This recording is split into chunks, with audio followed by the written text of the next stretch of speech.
Ya, Smart Investor, seperti apa isu fundamental yang harus kita perhatikan dan bagaimana dampaknya ke pasar, kita akan bahas dalam video kali ini. Terlebih dahulu, jangan lupa subscribe, like, dan share video ini untuk mendapatkan informasi terupdate dari Valburi. Ya, bersama kita sudah hadir dengan Pak Aga. Apa kabar Pak Aga? Baik Kak. Ya, untuk pasar di pekan ini perhatiannya apa nih Pak? Baik.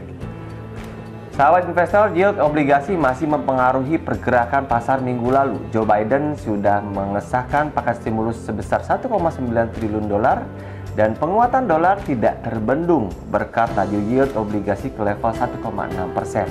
Karena ekspektasi kenaikan inflasi dan proses pertumbuhan ekonomi Amerika Serikat yang lebih cepat dari perkiraan. Minggu ini, pasar akan bereaksi terhadap serangkaian data utama baik dari Amerika Serikat, Eropa, Inggris, dan Asia. Dengan tidak mengesampingkan yield obligasi masih menjadi motor penggerak utama.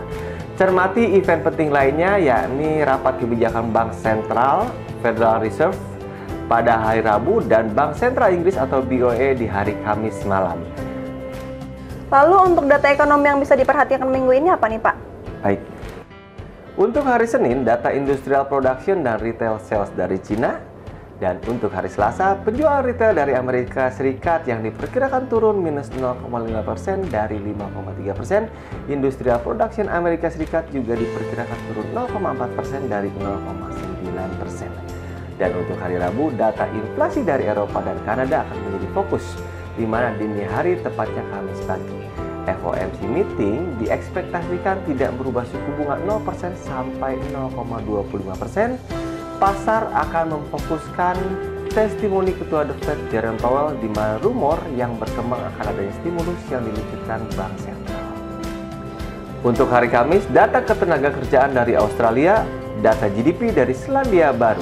Malam hari, rapat kebijakan Bank Sentral Inggris atau BOE diperkirakan suku bunga tetap pada 0,1%. Dan pasar akan mencermati konferensi pers dari BOE untuk mengetahui kebijakan moneter BOE ke depan. Untuk data Amerika Serikat jadi perhatian yaitu Philadelphia Fed Manufacturing Index yang diperkirakan naik 23,9 dari 23,1 dan unemployment claims menyusut dari 712.000 menjadi 700.000. Dan untuk hari Jumat, rapat kebijakan Bank Sentral Jepang atau BOJ jadi fokus. Diperkirakan tidak akan berubah suku bunga pada 0,1%. Ya Pak, dan untuk aset-aset yang bisa diperhatikan apa nih Pak? Untuk minggu ini bisa diperhatikan aset-aset seperti Euro USD. Minggu lalu Euro terhadap dolar terpantau menguat ke 1.1960. Untuk minggu ini nampaknya Euro akan berada antara level resisten pada 1.2040 dan kemudian 1.2180. Sementara support pada 1.1890 dan 1.1730. Potensi secara mingguan Euro bullish. Untuk GBP USD, pound sterling minggu lalu terlihat menguat ke level 1.3928 terhadap dolar. Dan untuk minggu ini, pasar berkisar antara level resistance pada 1.4120 dan kemudian 1.4240. Sedangkan support pada 1.3760 dan 1.3550. Potensi minggu ini pound sterling bullish.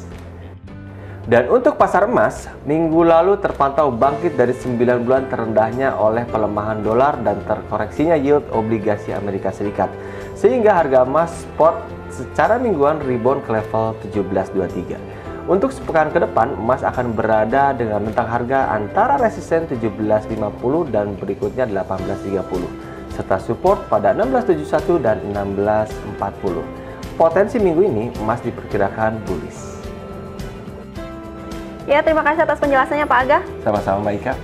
Ya, Smart Investor, dalam serangkaian data ekonomi global yang ramai dipublikasikan minggu ini, serta rapat Bank Sentral Amerika Serikat dan Inggris, pasar akan tetap mencermati sejauh mana yield obligasi tenor 10 dari Amerika Serikat terus merangkak naik.